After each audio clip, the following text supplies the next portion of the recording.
For call for fire, there's 6 elements you should know. There's the essential elements, which are the first 4 here, and then the optional elements. So the essential elements that you have to include for your call for fire are identification. That's where you're saying, hey, you, this is me. Then there's the warning order. That's where you're giving a brief description of the situation. You've got the target location and the target description. And then the optional elements are method of engagement as well as method of fire and control. We're going to go into detail about each one of these. So for identification, this is the part where you say, hey, you, this is me. So you start off with the identifier for headquarters, who you're calling, and then you say, this is, and then give the identification for your squad. For warning order, we have some examples for types of missions here.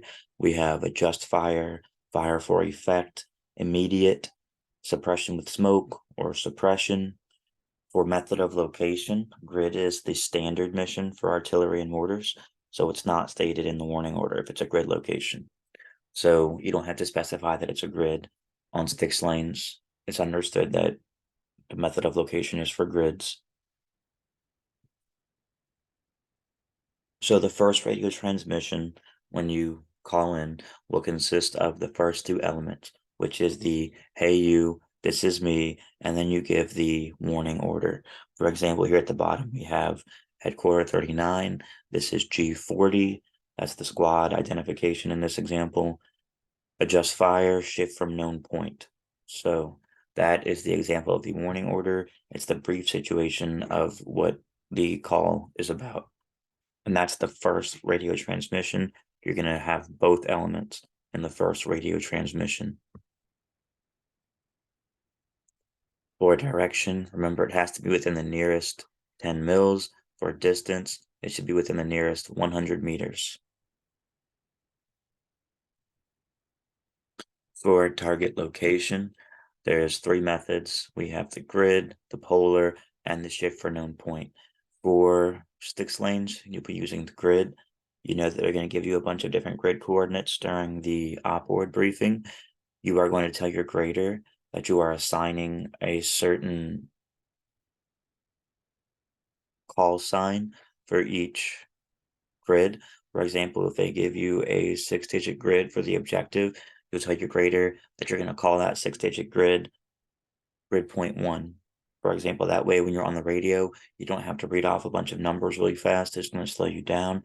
You just have an assigned digit or a letter or a symbol so that when you call in, you can just say that signal and they'll know what grid point you're talking about. But make sure that you tell your grader what you are assigning to each grid point. So that way they know when they call in, whenever you call in, they know what you mean whenever you give the symbol for that grid. So the second radio transmission consists of that third element where you're conveying to them what grid point you need fire to be placed on. So for example, like I said before, instead of saying grid ML234356, you'll say grid point 1. It's much quicker, much more streamlined. Just again, make sure that your grader understands what grid point 1 means. Make sure that you tell him before you step off what each signal that you've made up corresponds to each grid. For target description, remember snap, you'll have the size, the element. Is it a platoon? Is it a squad? Is it just a team? For nomenclature, remember they have things like a T-72 tank. So for nomenclature, you can give, for example, with the op-ord that we've been given in the past, it was swamp. So you would say swamp for nomenclature. Activity, are they stationary? Are they moving around? Are they just kind of like dispersed out? Are they stationed at a certain point and not moving? Just a brief description of their activity. And then as for their protection, are they in the open? Are they in some kind of fortification? Are they protected by some kind of cover? Are they concealed? That kind of thing. All right, so you can say in the open for the protection part. So this is for target description. The third Radio transmission consists of that fourth element being the target description. So you have here, for example, 3 T-72 tanks, 2 BMPs, and they're dug in.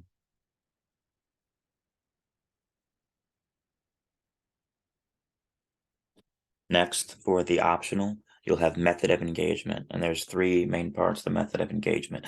There's danger close, there's ammunition used, and there's trajectory. So remember, danger close is if this fire will be taking place within 600 meters of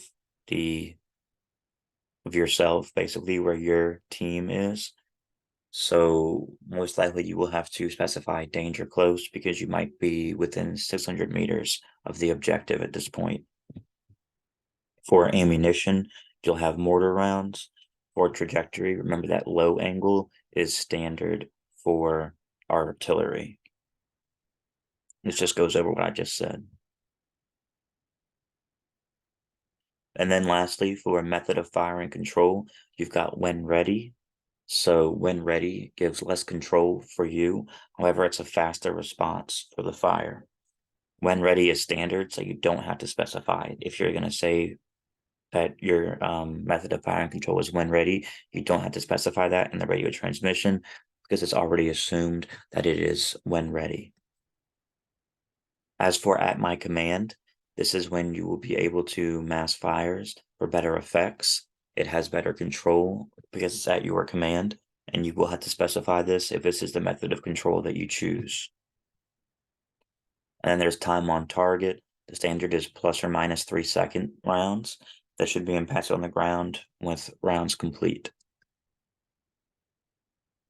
So as an example, for the 3 transmissions that you'll conduct, for the first transmission, you will send the observer identification and warning order. For example, if headquarters is 4Z57 and your identifier is G3H71, you would say, hey, you, this is me, adjust fire, over. Or A4Z57, this is G3H71, adjust fire, over. They'll say something back, and then you give the second transmission. The second transmission is just the target location. So for grid 180513, let's say you make that grid point 1, you will say grid point 1, over. They'll know what you mean by that because before you stepped off, you will have conveyed to the graders what grid point 1 means. Then you'll send in the third transmission, which will be the target description, and then optional of method of engagement and method of fire and control. For example, you could say infantry platoon, they are in the open, ICM in effect. You could then say at my command if you chose to do at my command. In this example, the reason method of fire and control is not specified is because they're using the standard, which is when ready. Make sure that when you're giving the direction to the target, if you need to, it's within 5 degrees of accuracy, since you'll be using a lensatic compass. And that is the basics of call for fire. We'll go over this more during IDT.